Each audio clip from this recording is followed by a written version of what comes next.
I want to do now is to just introduce this harmony in existence, so that we can start discussing our in as well. Okay, a very brief introduction.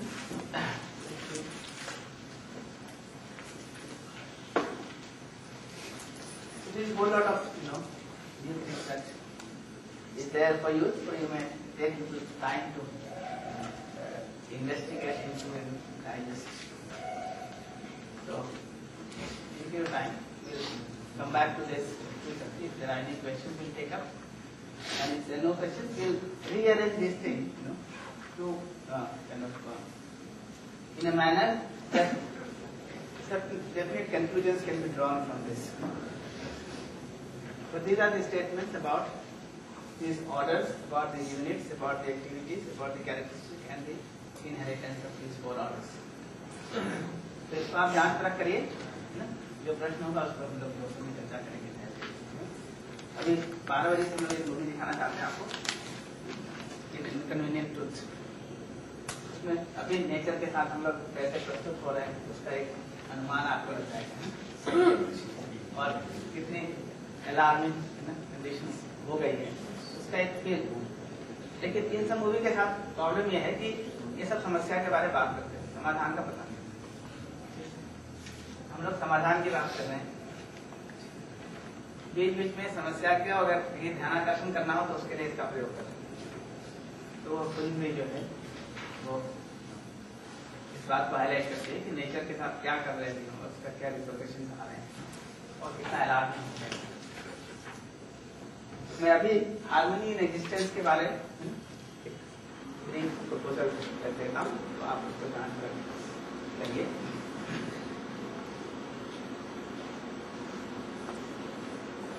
Look at the existence as a whole.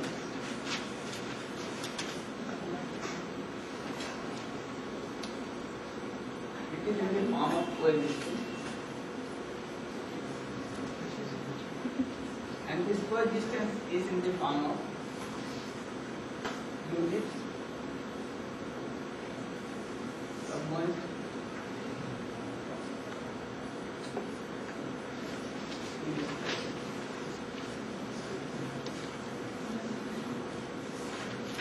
तो पूरे अस्तित्व को अगर देखें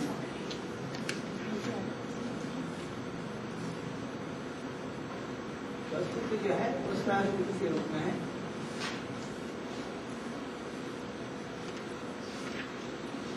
और अस्तित्व का जो स्वरूप है यह है कि ये जो इकाइयां हैं ये संपृक्त हैं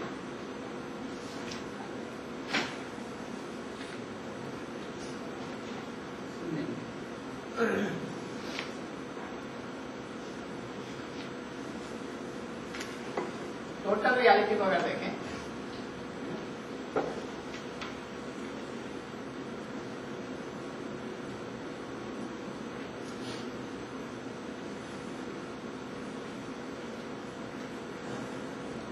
so there are units and there is space, and units are in space. पूरा अस्तित्व को अगर आप देखेंगे तो इतना ही दिखाई पड़ता है, इकाइयां दिखाई पड़ती हैं और इकाइयां शून्य में है ऐसा दिखाई पड़ती है। ये दो तरह की रियलिटी, दो तरह की वास्तविकताएं हैं। क्या क्या? शून्य है, स्पेस है, स्पेस में यूनिट्स, ठीक है। पूरे यूनिट्स को अगर देखेंगे तो इतना है, ठीक है। ये सब यूनिट्स कहाँ पे हैं? स्पेस में, शून्य में, ठीक है ना। इन सब यूनिट को मिला के नेचर नाम दिए। इन यूनिट्स का मतलब ही नेचर है, ठीक है ना। और यूनिट्स कहाँ है? स्पेस में। तो स्पेस है, स्पेस में यूनिट्स, इतना ही है। टोटल एग्जिस्टेंस को देखें तो इतना है, और यूनिट्स को देखने जाएंगे तो इतना है।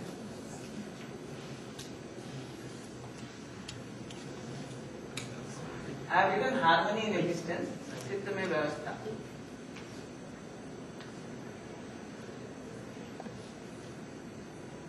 ठीक है। अब यूनिट्स और स्पेस के बारे में कुछ ऑब्जर्वेशन कर देते हैं। यूनिट्स को देखेंगे, they are limited in size.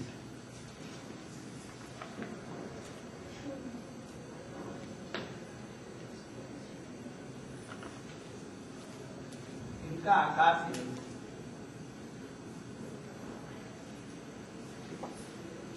Space is unlimited.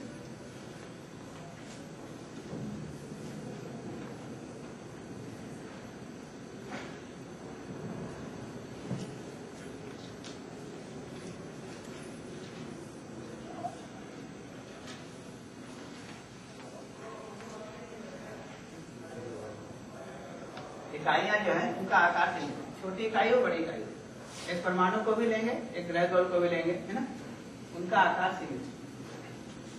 Space जो है वो अनलिमिटेड,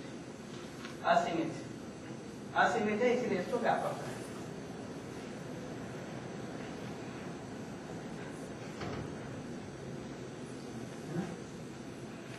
परमेट्स एवरीवेयर।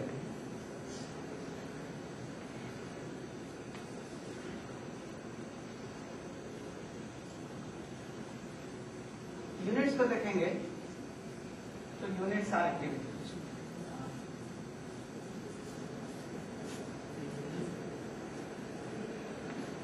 क्रियाशील है।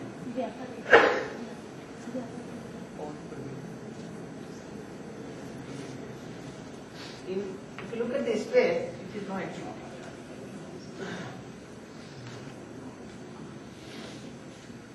So all the units are activities. अगर परमाणु को देखेंगे तो भी क्रियाशील दिखता है, ग्रह गोल को देखेंगे तो भी क्रियाशील दिखते हैं। तो छोटी से छोटी इकाई, बड़ी से बड़ी इकाई, ये सब क्रियाशील है ना। स्पेस जो है वो क्रिया शून्य है, इसीलिए इसको शून्य नाम दिया।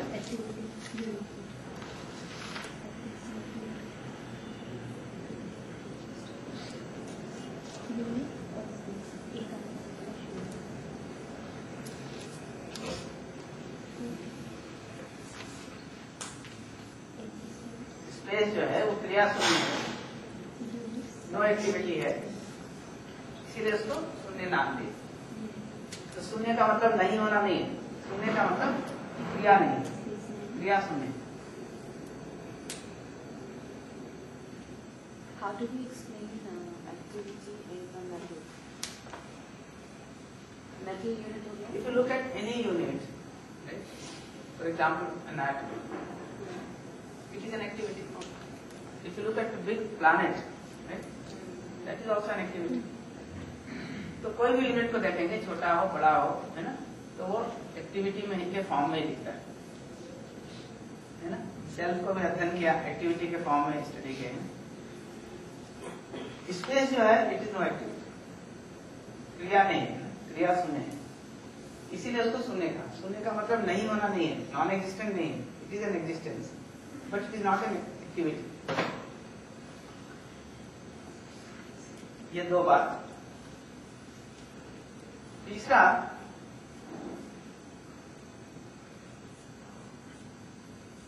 Units are energized in space.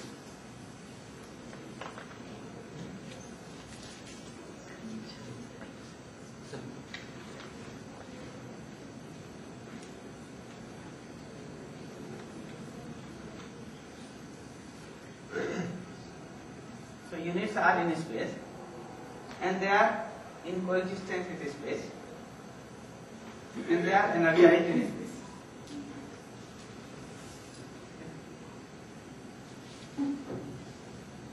Her unit है ना, छोटा से छोटा बड़ा से बड़ा, जैसे धरती कहाँ है, शून्य में, स्पेस में, और स्पेस में रहते हुए ऊर्जा संपन्न है, energized, अपने धुरी में भी घूम रही है, सूरज के चारों तरफ भी घूम रही है। इसी तरह से सूरज भी शून्य में है और एनर्जाइज्ड है।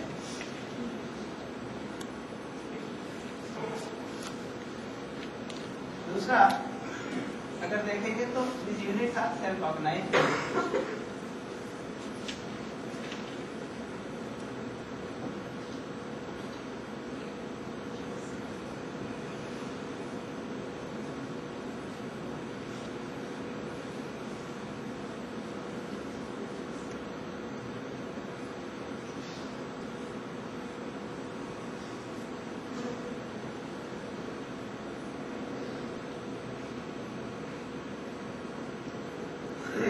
साथ सेल्फ ऑर्गेनाइज्ड स्पेस, जैसे धरती है ना, शून्य में है, शून्य में रहते हुए एनर्जाइज है, शून्य में रहते हुए सेल्फ ऑर्गेनाइज है, नियंत्रित है, स्वयं में व्यवस्था है।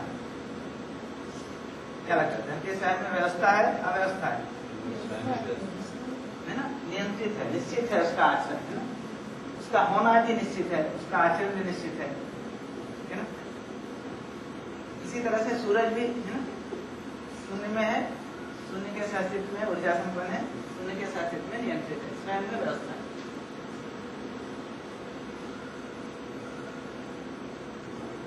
तीसरा,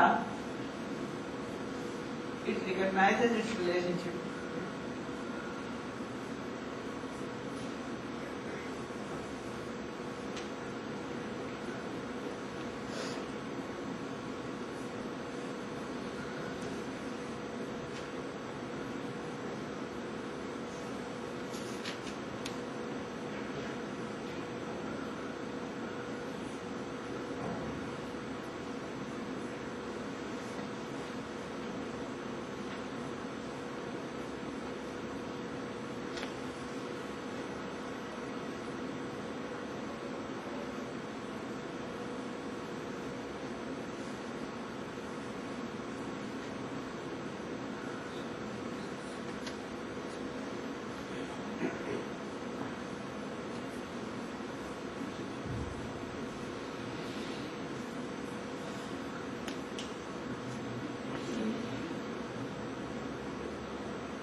तीसरा लिखा है, it recognises it's relationship with other unit and fulfils it. ठीक है, दूसरे इकाई के साथ संबंध को पहचानती है, निर्वाह करती है, उसको कहा बड़ी व्यवस्था में भागीदार है।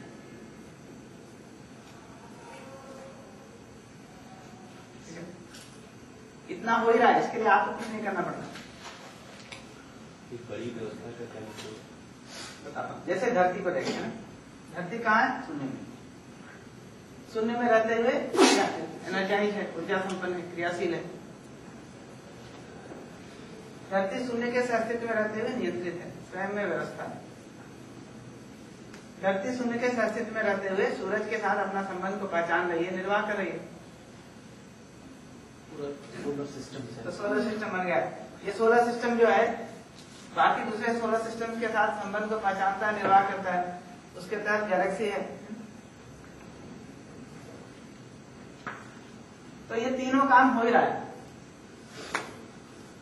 ये जो सम्मर्ज लिखा है, संपृक्तता लिखा, उसका मतलब 1 2 3 है ना, ये तीनों मिलाकर नाम दिए है संपृक्तता, सम्मर्ज। तो छोटे से छोटे परमाणु को लीजिए, बड़े से बड़े ग्रह गोल को लीजिए, ये तीनों काम हो रहा है। जैसे आप अपने शरीर को अगर देखेंगे, है ना, तो बॉडी का जो स्मॉलेस्ट एटम है, and it is constituted of large number of atoms. Each of these atoms are energized in space, self-organized in space, right? They are recognizing their relationship with other atom and forming the molecules.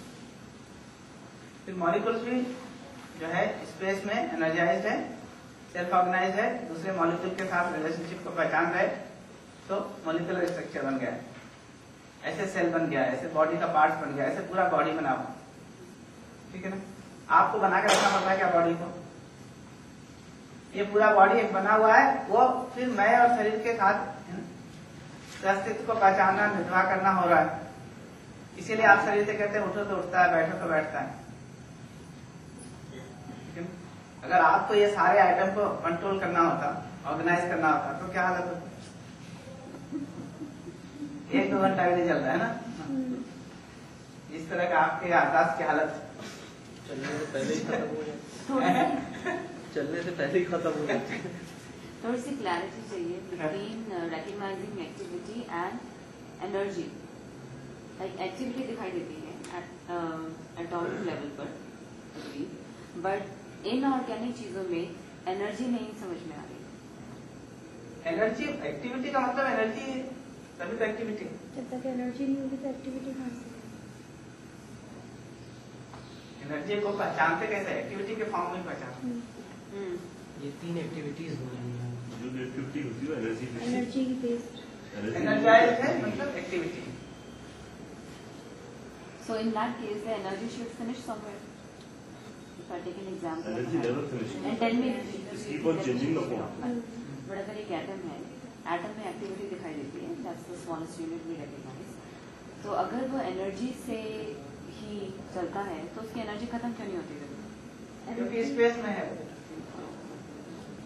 Space में रहते हुए वो हमेशा energise रहता ही। Actually, energy का form is never. इसलिए कोई भी एटम जो है ना डाई आउट हो जाता है, ऐसा नहीं, उसका फॉर्म कन्वर्जन हो सकता है। neither can be created nor can be destroyed. Some of the activities are that cannot be seen. ठीक है, सीन का मतलब ये है कि जिसको हम अभी आंख से देखने को कह रहे हैं उससे शायद ना देखा जा सके, समझा तो जा सकता है।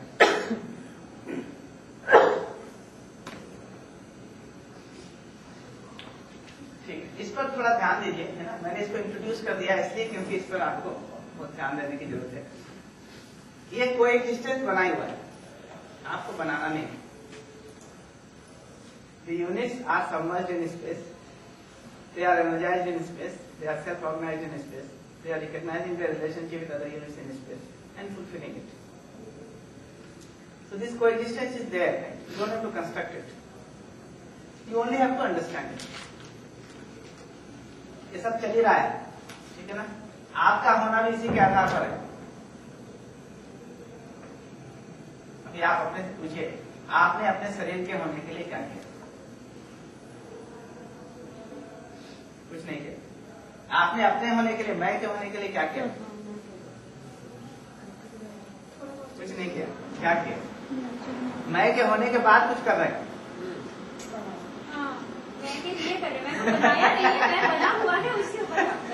दो बात। तीसरा, मैं और शरीर का अस्तित्व है, इसके लिए आपने क्या किया?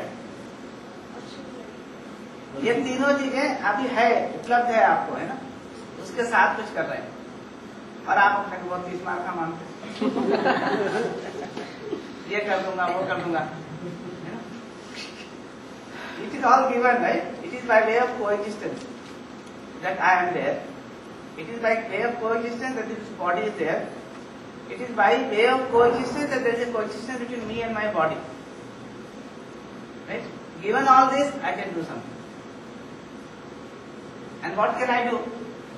I can understand this coexistence and live in this coexistence. इतना ही काम।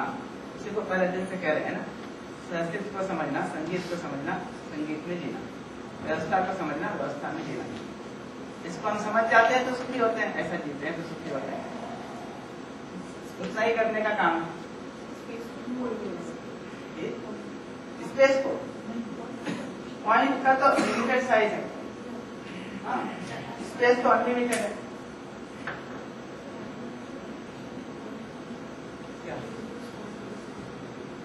नहीं, पॉइंट्स का तो जो डेफिनेशन है मैथमेटिक्स में वो ये है कि इट हैज नो साइज, ठीक। और साइज नहीं है का मतलब this size tends to 0, not to unlimited.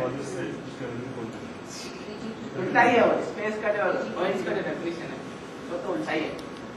Sir, energy के टर्म्स में जब बात करेंगे, एनर्जी और एक्टिविटी के टर्म्स में, तो जैसे अब तक मेरा जो कॉन्सेप्ट था वो ये था कि जैसे लकड़ी है, लकड़ी में थर्मल एनर्जी है या लकड़ी में प्रवाहट देने की एनर्जी है, लेकिन वो डॉर्मेंट एनर्जी है। जब भी उसको हम जलाएंगे तब वो गर्मी देगी, ठीक है। तो सारी एनर्जी एक्टिविटी में कन्वर्ट हो, ये जरूरी नहीं है, जैसा मुझे लगता है। इसको प्लीज क्लियर कर दीजिए।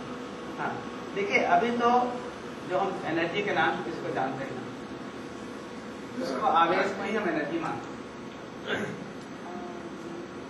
एक्साइटेड स्टेट में कुछ होता है, if something is in excited state then only we accept it as energy. If it is in a natural state, It is inactive in the form. right, then you don't even appreciate it as an energy, as an activity. Whereas what has continuity is this natural state. Okay. For example, if you take a banyan seed, banyan tree देखें, what is the size of the tree?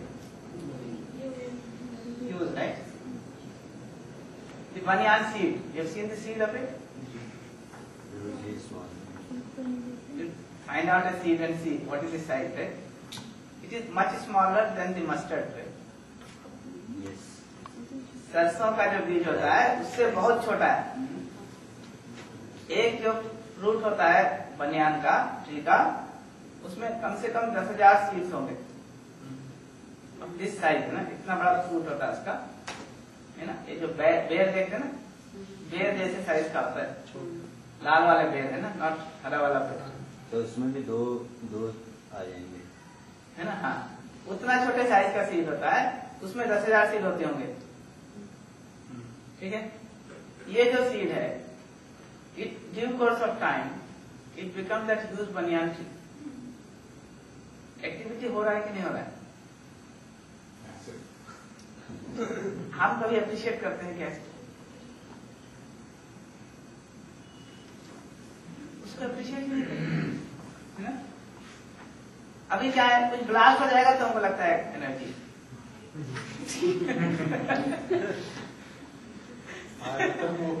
लोगों को मारे ना तब तक energy होती है. क्या क्वेश्चन बनाकर रखें, है ना. जबकि वो रियल एक्टिविटी है ना. वो एक सीड और उसका जो ट्री है उसका रेशियो देखेंगे तो 1:1 लाख से भी ज्यादा होगा, है ना. इतना ह्यूज एक्टिविटी चल रहा है. ठीक है ना. अभी पिछले 5-6 दिनों में जितना भी हम लोग सेल्फ के लेवल पे काम कर रहे हैं, ठीक है ना, एक्टिविटी हो रही है कि नहीं? इतना मेजर एक्टिविटी हो रहा है ना. लेकिन झगड़ा नहीं हो रहा है. बाहर वालों को लगेगा कि कुछ नहीं हो रहा है, कोई एक्टिविटी नहीं हो रही है ना, बैठे हुए हैं, है ना, बात कर रहे हैं, सुन रहे हैं. Sometimes energy is also felt realized by way of allergy. कोई माइक नहीं लगा, कोई आवाज नहीं, कोई साउंड स्पीकर नहीं है, लाउड स्पीकर नहीं. ठीक है ना. आपको लगता है कुछ नहीं हो रहा, बाहर वाले का कोई एनर्जी नहीं है, कोई एक्टिविटी नहीं है. आपको पता चल रहा है क्या एक्टिविटी हो रहा है ना. पिछले 20 साल में, 30 साल में, 40 साल में जितनी एक्टिविटी नहीं उतना हो रहा है. ठीक है ना. जितना मीनिंगफुल एक्टिविटी नहीं हुआ है ना, बहुत सारा अंदर ब्लास्ट चल रहा है ना. अभी तो कल गिरी जी कह रहे थे ना, कैसे चलेगा आप, है ना. सर असली क्लास तो जब चलेगा जब इसे पढ़ाना शुरू करेंगे क्लास में.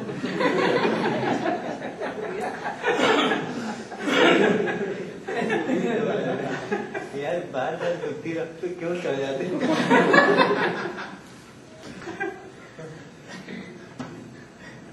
अभी क्या उसको हम एक्टिविटी की तरह अप्रिशिएट ही नहीं करते.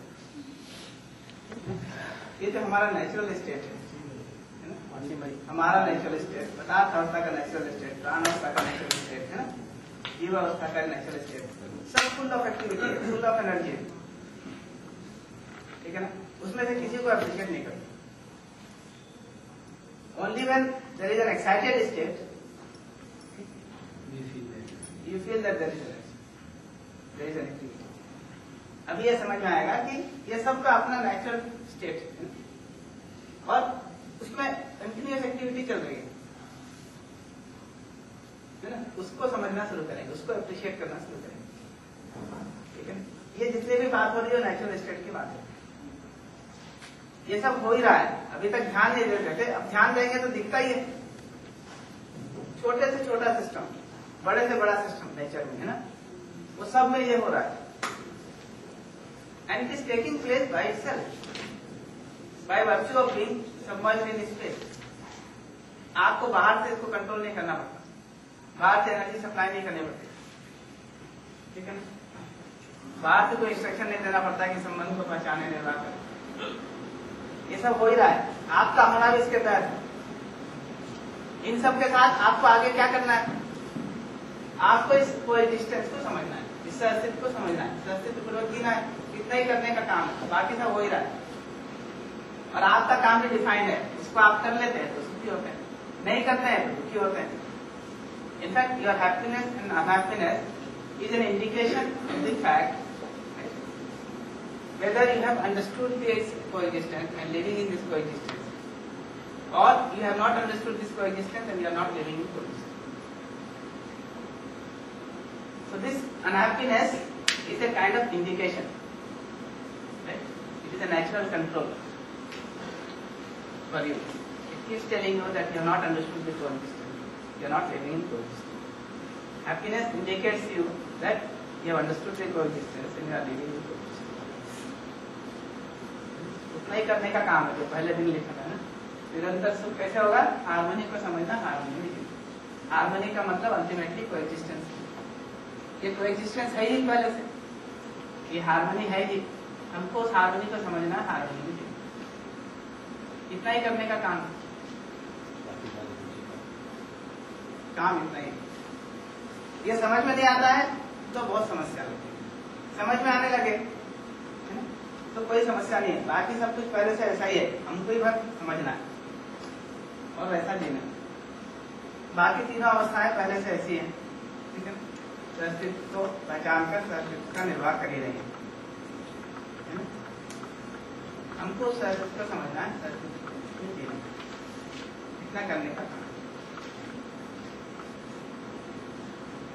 उतना ही कर रहे हैं। इसलिए शेयरिंग से संबंध की बात करते हैं, व्यवस्था की बात करते हैं, हार्मनी की बात करते हैं। उसका कुल मतलब सहअस्तित्व ही है। अभी लौट कर जब देखेंगे तो इस सहअस्तित्व को अलग अलग स्टेज पर, अलग अलग लेवल पर देखेंगे तो उसका मतलब क्या निकलेगा उसको देख लेंगे। उसी की बात करते रहे अभी तक।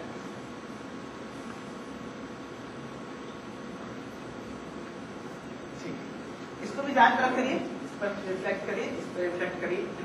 तो हम लोग तो जो इश्यूज होंगे, क्वेश्चन होंगे, उसको देखा। सर, ग्रोथ को लेके एक क्वेश्चन है। जैसे हम लोगों का जो नॉर्मल कोर्स ऑफ सिस्टम चल रहा है वैसे चल रहा है कि हम लोग पहले बहुत छोटे होते हैं, फिर हम बहुत तेजी से ग्रो करते हैं फिजिकली, मेंटली, और फिर वो ग्रोथ कहीं रुक जाता है और फिर उसका वेयर एंड टियर होना शुरू होता है। फिर वो धीरे धीरे वापस से उसी प्रोसेस में आके खत्म होने लगता है। तो जहाँ तक हम अब तक मैं समझी थी, ग्रोथ वहां तक है जहाँ तक कि हम एक कल्मिनेशन पॉइंट तक पहुंच गए हैं कि अभी हमने सब सीख लिया, या अभी हमारे बॉडी का इतना हाइट हो सकता है, मैक्सिमम इतना हो गया, अब इससे ज्यादा हाइट वेट नहीं हो सकता। और उसके बाद से जब वो वेयर एंड टियर शुरू होता है तो उसको हम ग्रोथ नहीं मानते हैं एज पर द नोशन।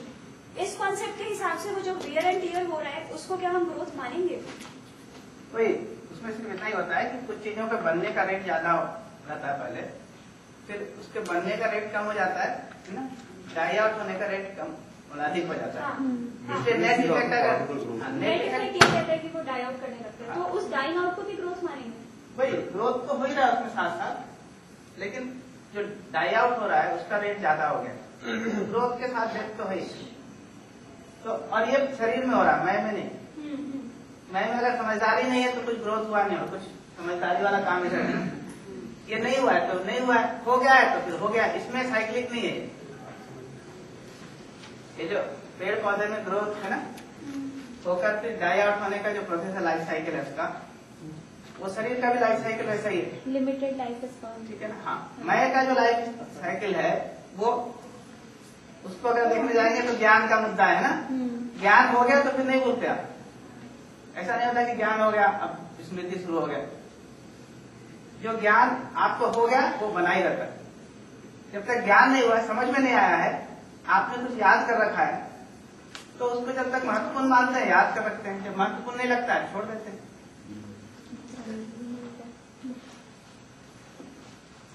ठीक है ना? इस पर बहुत सारे प्रश्न होंगे, है ना, इस पर अभी बात